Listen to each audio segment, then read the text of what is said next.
Ikaw duklat ka, ikaw mangiking ha, traitor ka, traitor ka. At hindi ako lalaban sa inyo kahit kailan.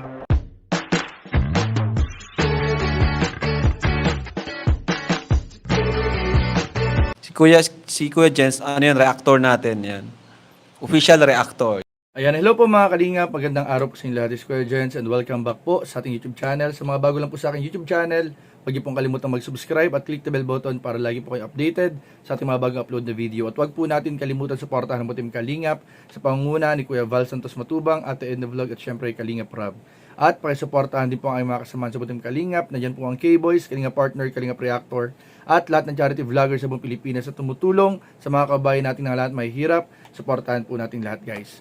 So, eto na mga kalingap, ating panoorin at bigyan ng reaction video ang isang video clip na nakita ko po sa social media mga kalingap. Ito po isang video clips po ni Kuya Val mga kalingap kung saan sa ginawa nga po ng dating kalingap angel na si Biancy sa pagpapatulpo kay Kuya Val ay naglabas po ng reaksyon dito si Kuya Val, pero po ang tinatawag po niya dito mga kalingap na traidor ay walang iba kundi po ang mga taong nakapaligid kay Biancy, katulad po ni Dr. Love mga kalingap. So yan po ang ating panonoorin at bibigyan natin ng reaction video at panoorin din po natin mga kalingap yung video clips din galing sa social media na kung saan po dito nga po mga kalingap ay sinabi pa ni Dr. Love na kahit kailan ay hindi siya lalaban o hindi siya gagawa ng hakbang na ikakasira ng kalingap kahit wala na siya dito. Pero tila ba mga kalingap ay opposite ng sinabi niya yung nangyayari po ngayon mga kalingap. At pakinggan rin po natin yung ilang pang mga parte ng statement po ni Sir Mike Abi mga kalingap patungkol po sa kanyang perspective dito po sa nangyayaring issue nito mga kalingap. So tara, ano pa hindi pa natin mga kalingap, panoorin na po natin, bigyan natin ng reaction video in 5, 4, 3, 2. Ikaw duklat ka, ikaw mangiking ha, traitor ka, ha? Traitor ka. Hindi ka nagsabi sa akin na pupunta ka kay Rapid Tulfo in action. Nalaman ko na lang kaninang alas 3 tumawag yung staff ni Rapid Tulfo. Nagtawag po. Grabe po ang ginawa ni Biancy, masakit sa damdamin. Doktor, mangiking ka. Traitor ka, mangiking. Traitor ka, mangiking. Pinatulpo ako, Bubbles. Ang founder at tumulong sa kay Biancy ay pinatulpo. Hindi na naawa sa akin. Pinatulpo ako. First time in the history. Pang 214 pabahay. Ay, pangilan ba? Pinatulpo ako. Grabe naman yun. Pinatulpo ang isang Papa Val Santos Matubang. Ang pagmamahal ko sa iyo, boss, hindi magbabago. Ang respeto ko sa pamilya nyo at sa iyo, kay Ate Edna, hindi magbabago. Kita mo naman, hindi ko pupunta sa iyo. Hindi ako nakipag-away sa iyo. Sinong nag-content? Sinong unang humawak kay Beyonce? Sinong unang naka-scout kay Beyonce? Sinong unang nag-vlog kay Beyonce? Pinasa, kapalit, pag nabahayan, ibalik sa akin. Kailan pa binalik ang bahay? Di ba last year pa? Na binigay pa sa akin? Hindi ako scouter na si Raulo na magbibigay na walang usapang lalaki.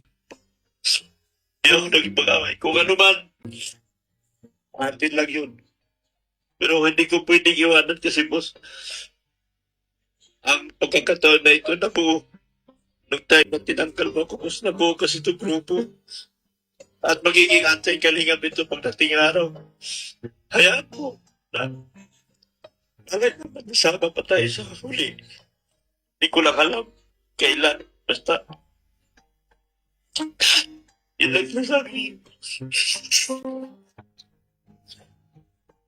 Salamat talaga. At hindi ako lalaban sa inyo kahit kailan. Hindi ako lalaban sa inyo. Hindi ako lalaban sa inyo. Ipagpatuloy ko ang gawain ng kalingap. Yun ang may pangako ko. At hindi pa ako magiging hadlang at hindi pa ako magiging kalaban. Hayaan mo na lang ako. Dahil mas kawawa ito ang grupo na ito na napakalaki. Na nabuo ko. Nabuo ng yung awa nila sa akin nung tinanggal mo ako. Magiging anti-kalingap ito, boss, kapag iniwanan ko. Salamat ulit, boss. Napahayan na. Dapat makapag-vlog ako, di man ako nakipag-agawan eh. Kaso, hindi nga ako makablog eh. Di ba? Ikaw duklat ka, ikaw mangiking ha, traitor ka ha. Pero dito ho sa original na galawan ni Kuya Bal, abay, ang kaniyang mission niya naman ay tumulong eh. Ang layo nila niya ay makatulong. Yung content niya na tumulong sa kapwa, sa abot ng kanyang kakayanan, eh, wala kang problema dyan. Kailangan talaga hong palakasin at suportahan. Kaya po ito ay aking naging topic kasi yung controversial na Bina Morales na nagkasakit, tinulungan, pinakain, nag-video pa nga sila, videoke pa sila, nag-shopping pa, lahat na talagang nakarecover at ang ganda na ng buhay eh. Masaya na at balik na sa normal na pamumuhay. So hindi ho yun pang-abuso. Mula sa mahirap hanggang sa nakarecover at nag-enjoy ay tinulungan. Hindi nga binitewan eh. Lahat ng tulong ginawa. O bakit sinisilip-silip pa? Kaya ho ito ay hindi maganda dun ho sa ibang mga vlogger na pinakikialaman yung content ng iba. Gumawa na lang kayo ng inyong sariling business na makakatulong din kayo sa kapwa. Mas okay. Pero yung mga taong tumutulong ay bakit nyo paulit-ulit na sinisilip? Kung ang content nila ay tumulong sa kapwa sa kailang sariling pagsisikap, papurihan pa natin yon.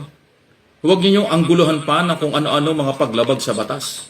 At kung meron man, hamon natin kung sino man po ang nagsasabing may paglabag sa batas, dalhin po nyo sa korte. Then ang korte ang magsasabi kung guilty o not guilty ang mga gumagawa ng ganyan after evidence, after trial. Ang trabaho ng abogado ay magdala ng kaso sa korte. Then hayaan ang judge na mag-decide. Hindi pwedeng abogado ang maghukom o mag-decide na tama o mali or mali ang ginagawa ng isang vlogger dito sa kanyang content. So ayun na nga mga kalingap, napanood nga po natin yung video clips. Galing po yan mga yan sa social media, sa Facebook, at nagkakalat na nga po mga kalingap. At ayun, kitang-kita naman po natin mga kalingap, malinaw na malinaw po yung pagtawag ni Kuya Bal Santos Matubang kay Dr. Love ng traitor dahil hindi nga nito man lang pinaalam or kahit man lang sana warning kay Kuya Bal na ipapatawag siya sa tulpo. Kasi siguradong may alam to, imposibleng hindi alam. Sila yung mga nakapaligid kay Labiansi, so siguradong may alam ito si Dr. Love. Pero hindi man lang naisip na kahit papano ay malalagay sa alanganing sitwasyon si Kuya Bal, mapapahiya sa social media, sa national TV, hindi man lang winarningan. At itinapat pa talaga mismo sa araw ng kasal ng anak. So sino ba naman ang hindi maiinis talaga dyan mga kalingap? So ayun po and kung nakita nyo nga po yung video, talagang yung video po na umiiyak-iyak po at talagang parang nangangako po si Dr. Love dun kay Kalinga Prab yan kay Kalinga Prab na comment yun na hindi nga daw lalaban sa Kalingap, kahit kailan hindi magiging problema. At ayun nga mga Kalingap, kabaliktaran ang mga nangyari. Ito nga yung sinumulan nilang gulo ay halos hindi na ngayon maawat dahil ang dami na rin nakikialam. Pero thank you kay Sir Mike Abe. Napakaganda po ng paliwanag ni Sir Mike Abe. Kung saan po, tama po, agree ako lahat sa sinabi ni Sir Mike Abe. Napakaganda po ng kanyang mga sinabi dito. Na sana po ay maunawaan ng lahat ng mga manonood. Yan po ay galing mismo sa isang batikan. At talagang kilalang broadcaster po at radio announcer po. And talagang magaling po mag-analyze ng mga sitwasyon. So yun lamang po and abangan po papunin nyo mga kalingap yung mga susunod nating update dito sa mga nangyayari na to dahil ang dami na rin po nakikialam, may abogado at meron pang isang YouTuber na nakikialam. So bibigyan natin yan ng mga reaction video. So yun lamang po muna sa ngayon and huwag niyo pong kalimutan mag-like, comment, share and subscribe sa ating mga video. Maraming po salamat. God bless. Bye-bye.